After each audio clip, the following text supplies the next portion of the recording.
Welcome, everyone. You're about to hear one of the most powerful and inspiring English learning stories, only here on Daily English Spark.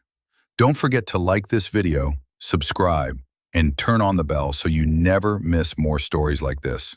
Now, let's begin. How a Poor Boy Built a Rolls Royce from Scrap. Chapter 1, Humble Beginnings. Tom's earliest memories were of dust and sunrise. He awoke each morning to the soft cooing of pigeons perched on the rough wooden beam above his bed, and to the mingled scents of tilled earth and fresh goat's milk wafting in through the open window. His family lived in a tiny clay brick house at the edge of Willowbrook Village, a hamlet so small that everyone knew everyone else's business before breakfast. His father, Manuel, rose before dawn to tend the fields. The farm yielded just enough potatoes and corn to feed the family, with little left to sell at market. His mother, Rosa, carried a wicker basket down the dusty lane, trading handfuls of tomatoes and cabbages for coins that paid for school books or patched clothing. Money was always scarce. At night, the family gathered by a single flickering lamp, sharing a simple stew and whispered laughter. But Tom carried a secret that glowed brighter than any lamp. He dreamed of cars, not the battered carts that rattled along the dirt roads of Willowbrook, but the sleek, shining machines he'd seen in old magazines scavenged from the town library. Each picture showed a different wonder: long hoods, polished hubs, doors that opened like wings. Above all was the Rolls Royce, an emblem of wealth and elegance, its hood ornament gleaming like liquid silver. Tom traced its curves with a finger, imagining what it would feel like to turn its key, to hear its engine roar to life under his command. At school, Tom carried a tattered notebook filled not with math problems or spelling lists, but with sketches of engines, cylinders, pistons, crankshafts, drawn so carefully that a mechanic might have sworn they were real blueprints. His classmates teased him. "Why waste your time on fantasy machines?" They laughed.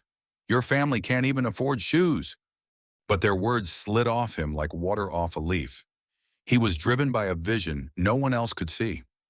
One afternoon, as Tom trudged home along the narrow dirt path, he spotted something gleaming among a pile of rusted metal at the edge of Old Man Allen's junkyard.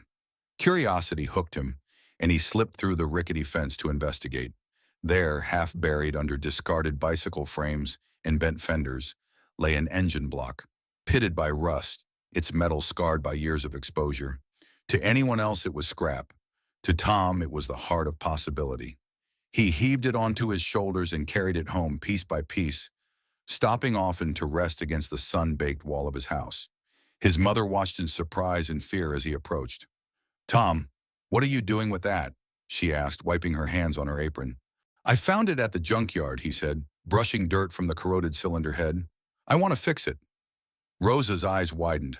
"Our family can barely eat, and you want to spend time on a broken engine?" "I'll make it work," he insisted, voice firm as stone. "I'll show everyone that even a poor boy can build something beautiful." His friend Layla was the only one who knew his secret. She waited just inside the shed window, handing him a new bolt or holding a rag while he worked. "You're crazy, Tom," she'd whisper with a grin, "but I'm proud of you." There were setbacks, many, many setbacks. A stripped bolt that sheared off in his hand, a misaligned piston that refused to slide, a neighbor's wrench that slipped, leaving a jagged nick in the cylinder head. Each failure stung, but Tom refused to quit. He remembered his father's words when the harvest failed one year. "Hard work and hope can overcome any shortfall." He repeated those words to himself as he labored. Hard work and hope. Slowly, piece by piece, the engine surrendered its secrets. The rust was scraped away. The valves were cleaned and ground smooth. The spark plugs, once corroded, shone like new. At last, with shaking hands, Tom assembled the block, bolted the head in place, and turned the little crankshaft. It was the first time he heard the comforting click of metal meshing to metal, music more glorious than any orchestra. He ran the engine on a test bench made of old wood beams. It sputtered, coughed, and finally, after endless coaxing, it churned to life with a trembling chug. The sound brought tears to his eyes. He'd done it. He'd built an engine from scrap. That night, as the village sank into sleep, Tom sat by the engine's steady hum, dreaming bigger. The Rolls Royce in his magazine had 4 cylinders, a long hood, and a cabin of plush leather. And while he had none of those luxuries yet, he knew this was only the beginning. Under the same flickering lamp that had guided his first wrench turns, Tom opened his notebook and began new sketches. Wheels, chassis, steering column. He mapped out shapes for a car body fashioned from scavenged wood and sheet metal. He imagined copper pipes for the radiator and headlights made from old lantern glass. He drew doors with tiny hinges and seats cushioned by strips of old tire rubber. Upstairs, his mother listened to the steady click-click of his pencil. She smiled in the darkness, pride warming her heart. Her son was poor in money, yes, but rich in vision, in grit, and in a boundless hope that no one could ever take away. And so the story of Tom's ambition took root in that humble shed. The tale of a poor boy who dared to build his own Rolls Royce, one bolt at a time. Chapter 2. First Steps into Mechanics. Tom awoke before dawn the next morning, heart pounding with excitement. In the pale gray light, he crept out of the house and fetched his battered tool bag. Inside were the few wrenches and screwdrivers he'd managed to collect. Carefully, he carried the engine block from the shed to his makeshift workbench, a sturdy plank balanced on 2 wooden crates. He studied the engine's surface, noting every dent and patch of rust. Last night's success, the first faint chug of life, had felt like a miracle. But Tom knew miracles did not last. To truly master this machine, he would have to understand every component, every seal, every valve. Just as he reached for the spark plug socket, a soft clearing of the throat made him start. At the edge of the shed stood Mr. Karim, the village's retired mechanic. His silver beard was neatly trimmed, and his eyes held a mixture of curiosity and stern expectancy. "Morning, Tom," Mr. Karim said. "Beautiful sunrise today."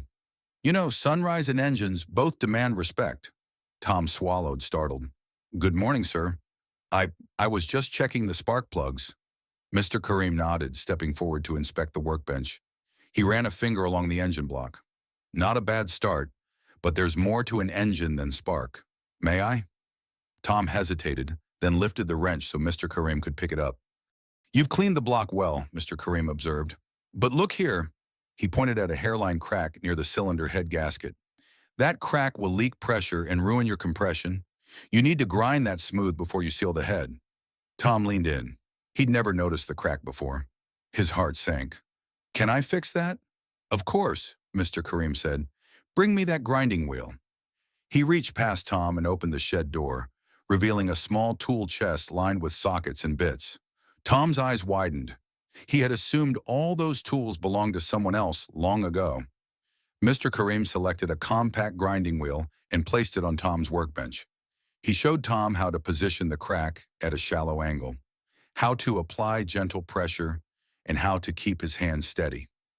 Sparks flew as the wheel kissed the metal, smoothing the surface until it gleamed like new. Tom's hands trembled with excitement. When the crack was gone, Mr. Karim smiled. "That, my boy, is how you learn, one lesson at a time." Over the next several weeks, Tom and Mr. Karim met every dawn. Under Mr. Karim's careful guidance, Tom learned to identify each engine part by sight and sound.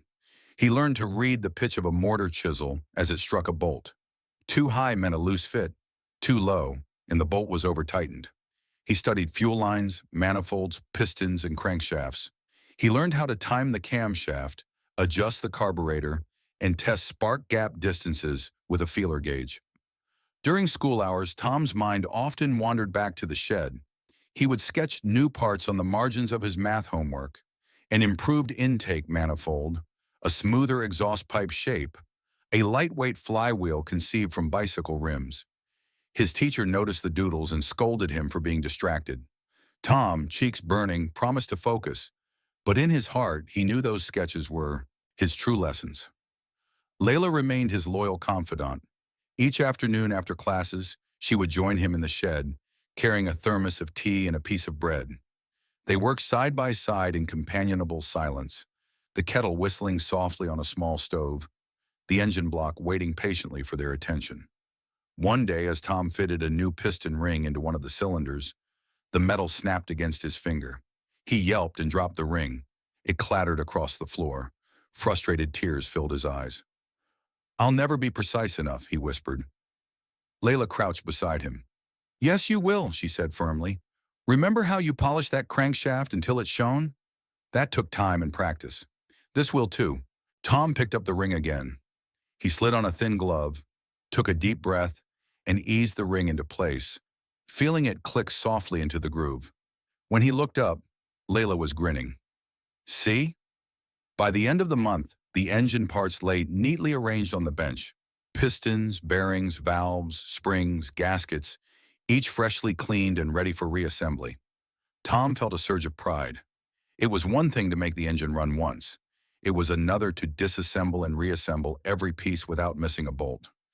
Mr. Kareem visited less frequently now, confident that Tom could handle the day-to-day tasks. One morning he brought a small brass plaque. "For you," he said, handing it to Tom. Engraved in simple letters were the words, "To Tom for dedication and skill." Tom's eyes filled with tears as he read the plaque. He ran a finger over the letters. "Thank you, sir. It means so much." "You've earned it," Mr. Kareem said. "But remember, plaques gather dust if you stop learning. Keep studying, keep tinkering, and one day you'll outdo this old mechanic." Tom set the plaque above his workbench, a bright reminder of how far he'd come and how far he still needed to go. That evening, as the sun dipped below the horizon, Tom sat beside the engine block, notebook in hand. He sketched the next steps, calibrating the fuel intake, balancing the crankshaft, fine-tuning the ignition timing. He wrote notes on expected horsepower, torque measurements, even sketches for a makeshift dynamometer. In the quiet glow of his kerosene lamp, Tom practiced measuring distances with a caliper, adjusting tiny screws with surgical precision, and listening for the faintest clicks and pops that betrayed an engine's secrets. Slowly, steadily, the hidden language of machinery became his own, a language spoken in steel, oil, and the whisper of moving parts. By the time the stars blanketed the sky, Tom knew that this chapter of his journey had ended, and that the real story was just beginning. He reached out and tapped the engine block gently. "Tomorrow," he whispered, "we bring you back to life once more." And with that promise echoing in his mind, Tom blew out the lamp and headed inside, dreams of turning wheels and humming exhaust notes dancing behind his closed eyelids. In the small village of Willowbrook, a boy who once had nothing but a dream was learning to speak the powerful dialect of the machine. And nothing, not even poverty, would stop him now. All right, my friends, that's all for today's video. We'll continue with the rest of the chapters tomorrow, so don't forget to come back. Make sure to like, subscribe, and turn on the notification bell so you don't miss part 2. See you soon.